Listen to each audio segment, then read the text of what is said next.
পৃথিবীর এক কোণায় একটি শিশু ঘুমাতে ভয় পায়, কারণ জানে এই রাত হয়তো তার জীবনের শেষ রাত হতে পারে। যখন আপনি সকালে ঘুম থেকে ওঠেন, তখন ওরা নিজের ভাইয়ের কবর খুঁড়ছে। এটা কোনো যুদ্ধ নয়, এটা একতরফা দখল, নিঃশব্দ গণহত্যা। যদি আপনি সত্য জানতে সাহসী হন, তাহলে এই ভিডিওটি আপনার জন্য। তো চলুন শুরু করা যাক। ফিলিস্তিনের সংকট শুরু হয় 1917 সালে ব্যালফোর ঘোষণার মধ্য দিয়ে। ব্রিটিশ সরকার ঘোষণা করে দেয় প্যালেস্টাইন অঞ্চলে ইহুদি জনগণের জন্য একটি জাতীয় আবাসভূমি গঠিত করতে হবে। যদিও তখন প্যালেস্টাইনে 90% মানুষ ছিল আরব ফিলিস্তিনি। এরপর ব্রিটিশ ম্যান্ডেটর শাসন আমলে ফিলিস্তিনিদের বিদ্রোহ দমন করে আর ইসরায়েলিদের হাতে অস্ত্র তুলে দেয়। 1947 সালে জাতিসংঘ একতরফাভাবে জমি ভাগ করে দেয়, যেখানে মাত্র 33% ইহুদি জনগণ পেয়েছিল 55% জমি। এই পরিকল্পনা প্রত্যাখ্যান করে ফিলিস্তিনিরা বিদ্রোহে জড়িয়ে পড়ে, যার ফল ছিল 1948 সালে নাকবা বা বিপর্যয়। প্রায় 7.5 লক্ষ ফিলিস্তিনি গৃহহীন হয়ে পড়ে এবং 500টিরও বেশি গ্রাম ধ্বংস করে দেওয়া হয়। এরপর 1947 সালে 6 দিনের যুদ্ধে ইসরায়েল গাজা, পশ্চিম তীর ও পূর্ব জেরুজালেম দখল করে নেয়। আজ পর্যন্ত পশ্চিম তীর ও পূর্ব জেরুজালেমে প্রায় 7 লক্ষ ইহুদি বসবাস করছে, যা আন্তর্জাতিক আইনে অবৈধ। সেই সঙ্গে ফিলিস্তিনি জনগণের অধিকারের বিরুদ্ধে ইসরায়েলি মিলিটারি নেটওয়ার্কগুলো কাজ করে, যেখানে শতকরা 70 থেকে 90% শিশুকে নির্যাতন করে স্বীকারোক্তি আদায় করা হয়। এটা ছিল দখলদারের সূচনা, যার ধারাবাহিকতা আজও চলছে। পরিকল্পিত নিধন। 2007 সালে হামাস গাজায় ক্ষমতা আসার পর থেকে ইসরায়েল ও মিশর যৌথভাবে গাজার আকাশ, সড়ক ও সমুদ্রপথ অবরুদ্ধ করে রাখে। আজ 25 কিলোমিটার এই দীর্ঘ ভূখণ্ডে 20 লক্ষ মানুষ কর্যরত একটি খোলা কারাগারে বসবাস করছে। গাজায় পানির পরিমাণ 97% দূষিত ও অনুপযোগী, ফলে শিশু থেকে বৃদ্ধ সবার স্বাস্থ্যের অবনতি ঘটছে।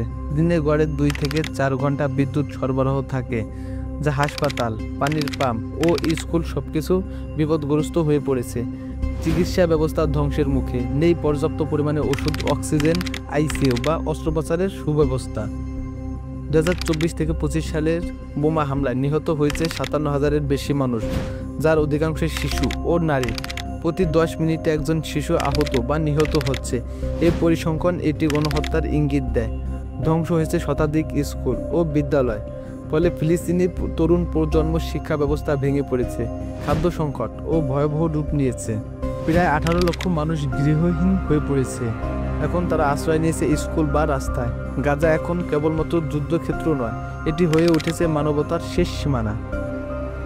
পশ্চিমা গণমাধ্যম পরিস্থিতিকে এমনভাবে উপস্থাপন করে যেন দুটি শক্তিশালী পক্ষের মধ্যে লড়াই চলছে, অথচ বাস্তবে একদিকে আছে বিশ্বের অন্যতম শক্তিশালী সামরিক বাহিনী, আর অন্যদিকে পাথর, স্লোগান আর প্রাণ নিয়ে দাঁড়িয়ে থাকা ফিলিস্তিনিরা। মিডিয়া প্রায়শই বলে ইসরায়েল প্রতিশোধ নিল, কিন্তু বলে না যে ফিলিস্তিনিরাই প্রতিদিন ঘর হারায়, জমি হারায় ও সন্তান হারায়।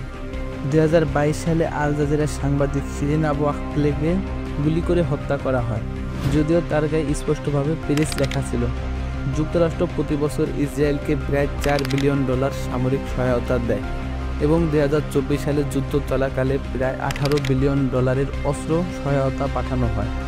জার্মানি, ফ্রান্স, ইউরোপীয় রাষ্ট্রগুলো বিভিন্নভাবে অস্ত্র ও কূটনৈতিক সহায়তা দেয়। ইউএনের যুদ্ধবিরতির প্রস্তাব রাখে, সেটি বারবার আমেরিকা ভেস্তে দেয়। অনেক সময় পুরনো ও ভুয়া ভিডিও ছড়িয়ে দেয় গণমাধ্যমে। ফিলিস্তিনিদের আন্দোলনকে দুর্বল ও বিভ্রান্তিকরভাবে তুলে ধরা হয়। মানবিক অধিকার সংস্থাগুলো বারবার বলছে গাজায় যুদ্ধ অপরাধ সংঘটিত হচ্ছে, কিন্তু কেউ শোনে না। সেই সঙ্গে হাজার হাজার শিশু আতঙ্ক ও অনিদ্রায় ভুগছে। এই মানবিক ট্রামা প্রজন্মের পর প্রজন্ম বয়ে বেড়াচ্ছে। ফিলিস্তিনিরা শুধু অস্ত্র দিয়ে নয়, শিল্প, সাহিত্য, আইন, আন্তর্জাতিক কূটনৈতিক দিকেও প্রতিরোধ করে। তারা আদালতে মামলা করে, কবিতা লেখে, ছবি আঁকে, ক্যাম্পাসে ভাষণ দেয়। আন্তর্জাতিকভাবে তারা বিডিএস আন্দোলন তাদের অন্যতম অস্ত্র, যার মাধ্যমে এইচপি, পুমা, স্টারবাকস, ম্যাকডোনাল্ডস এর মতো বহু কোম্পানিকে বর্জন করা হয়েছে। বিশ্বজুড়ে প্রতিবাদ হচ্ছে। লন্ডন, ওয়াশিংটন, টোকিও, জাকার্তা, ঢাকায় মানুষ ফ্রি প্যালেস্টাইন স্লোগান দিয়ে ইউএনএ এবং আইসিসি এর মতো প্রতিষ্ঠান ইসরায়েলের বিরুদ্ধে যুদ্ধ অপরাধ তদন্ত শুরু করেছে। যদিও বহু দেশ বাধা দিচ্ছে। সামাজিক মাধ্যমে তরুণ প্রজন্ম টিকটক, ইনস্টাগ্রাম, ইউটিউব সত্য বলছে। ফিলিস্তিনিকে ঘিরে তৈরি হচ্ছে এক নতুন সত্যভিত্তিক সচেতনতা। মুসলিম বিশ্বের পাশাপাশি নানা ধর্ম ও সংস্কৃতির মানুষ দাঁড়িয়েছে ফিলিস্তিনিদের পাশে। দান, চ্যারিটি, মানবিক সহায়তা বেড়েছে আগের চেয়ে অনেক বেশি। গাজার শিশুদের আঁকা ছবি আজও দেখা যায়। ধ্বংসস্তূপের পাশে দাঁড়িয়ে থাকা একটি ছোট্ট শিশু, যার চোখে লেখা, আমরা এখনও বেঁচে আছি কারণ আমরা ন্যায় বিচার চাই। আপনি যদি সত্য জানেন, তবে এই ইতিহাস আর চোখ ফিরিয়ে থাকার নয়। আপনি যদি ন্যায়ের পক্ষে থাকেন, তবে আজই সময় প্রতিবাদ করা, বয়কট করা, দান করা এবং কণ্ঠ তুলে বলা, ফ্রি প্যালেস্টাইন। এই লড়াই শুধু ফিলিস্তিনিদের না, এটা মানবতা।